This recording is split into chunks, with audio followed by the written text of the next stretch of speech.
Watches, welcome back to the channel.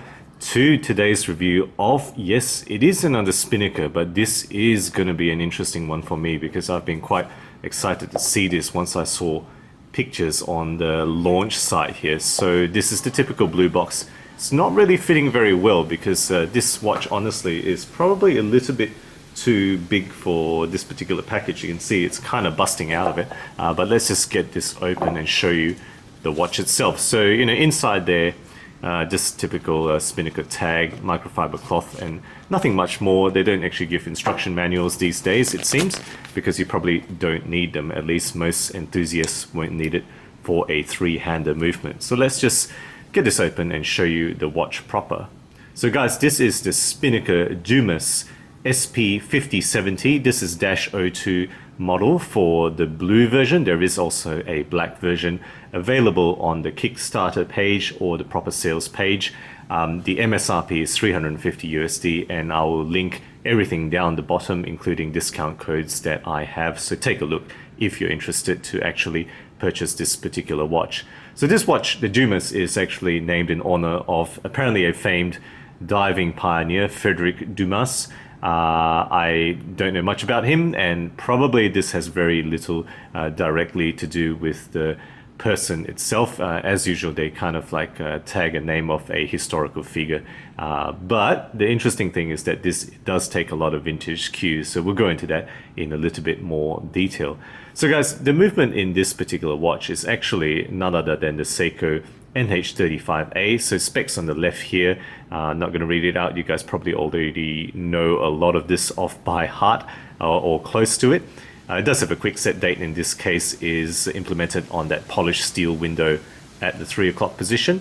The rated accuracy, you can see -20 plus 40 seconds per day. In actual use on the wrist, I found this to be about -7 seconds per day. So not too bad, but I'm probably going to regulate this to slightly fast, which is how I prefer my automatic watches to run.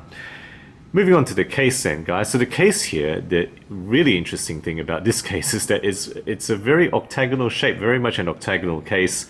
It's 316L steel, and it is 44 millimeters in terms of diameter. Thickness is 15 millimeters, and then the lug width, if you can consider that lug, underneath the bottom here is actually 22 millimeter. Now this is kind of like a lugless style design. You can't see the lugs from the top, but of course it's not truly lugless. The lugs are simply hidden down the bottom, you can see there, and you can still remove this, of course, with a spring bar removal tool.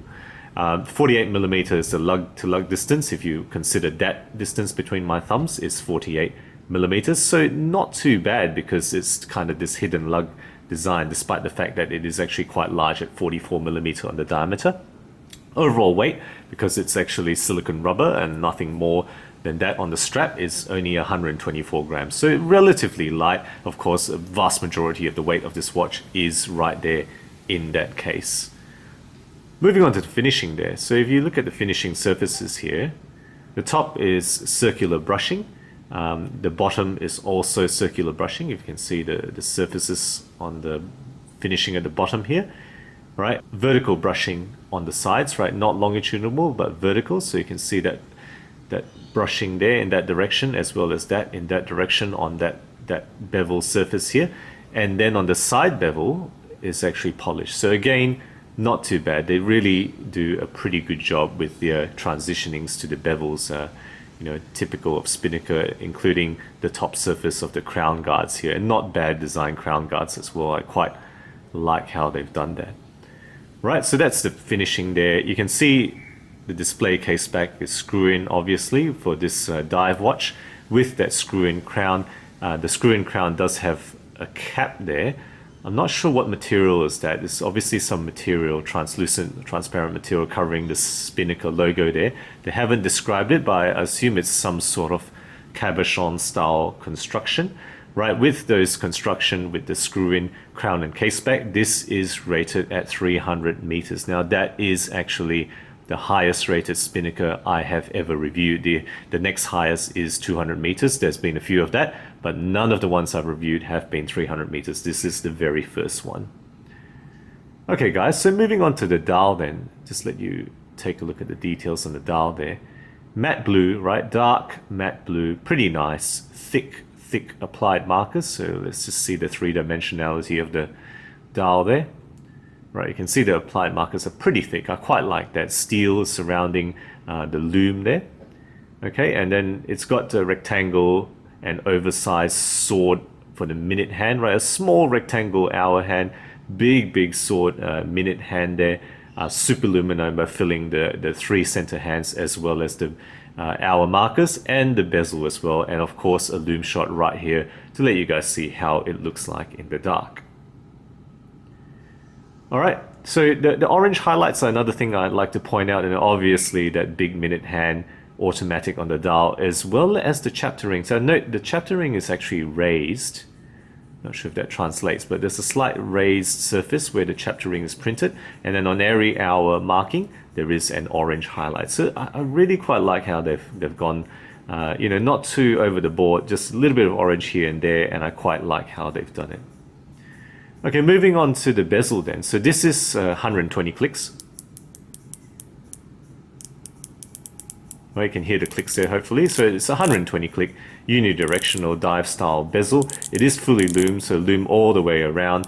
And on top of that, you can see it's shiny. It's actually what they call a mineral glass or mineral crystal cover. Really, it's mineral glass covering that surface there. Now that might be a bit worrying to you, but if you can see, the sapphire does stick up a bit, so that protects it a bit, I think, you know, so hopefully that mineral glass doesn't scratch up too much with use. And yes, on top of that dial is a flat sapphire crystal. Okay, that's what that is. All right, so that's the description of the case. Let's move on to the strap then, which is silicone rubber. Okay, there's a central texture, but nothing much more to say about it really. Silicone rubber, 22 there, tapers down to about 20 millimeters on the distal parts. It's got double keepers and it's got a brushed buckle with a Spinnaker logo. Nothing, you know, less than what you would expect that they would provide given what they've done in the past.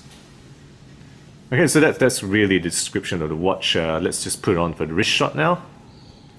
Okay, so there we have the Spinnaker Dumas on my 17 centimeter wrist. So remember, it is 44 millimeters on the side. The lug to lug distance, or at least that height there, is 48 millimeters. So because it's 48, I think it just kind of fits. Overall, it is actually quite a large watch. So that's something you might want to be aware of if you're considering purchasing this. It is actually quite a large watch, and it has a lot of wrist presence. Okay guys, so that's the description of the watch itself. What have I really liked about this? Well, look, I think the overall package is pretty fair. You know, 350 USD, maybe some discount codes to bring it a little bit cheaper, below 300. It's pretty good, right? Japanese Seiko movement. It's got that very solid case with that nice vintage design. It's good finishing. You really do good case finishing all the time. It's got that sapphire crystal, and of course, not to forget, it's got 300 meters in terms of water resistance, the best water resistant Spinnaker that I have ever had on the channel, right? The highest water rating I've ever had.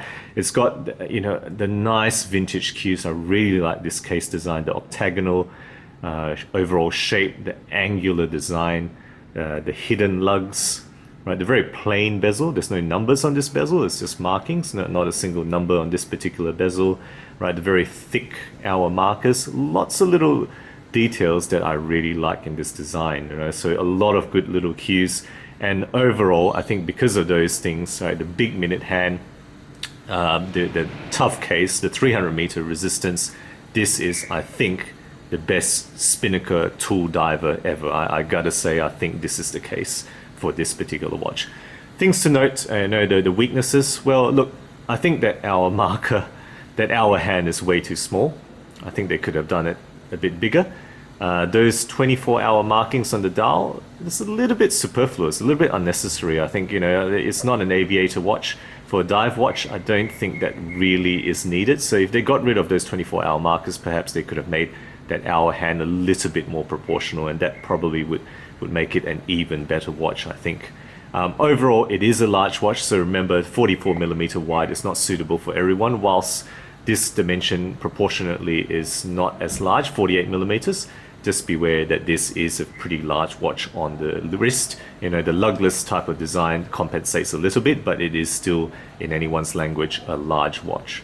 And then lastly, I would say this silicone rubber, just beware that it does tend to attract lint. You know, I don't have too much on here. Dust and lint sticks to it like no one's business, and that's one of the weaknesses of silicone rubber if you use it. So guys, that's my thoughts, my review of this new watch, this Spinnaker Dumas automatic diver. Let me know your thoughts on it, what you think about this particular product or any other Spinnaker that you may have in your collection. So guys, thank you again for sticking with me. Please consider subscribing if you enjoy my videos. New content every week, always aiming to be objective and unbiased about all things horology. Thank you again for watching, and as always, I'll catch you guys next time.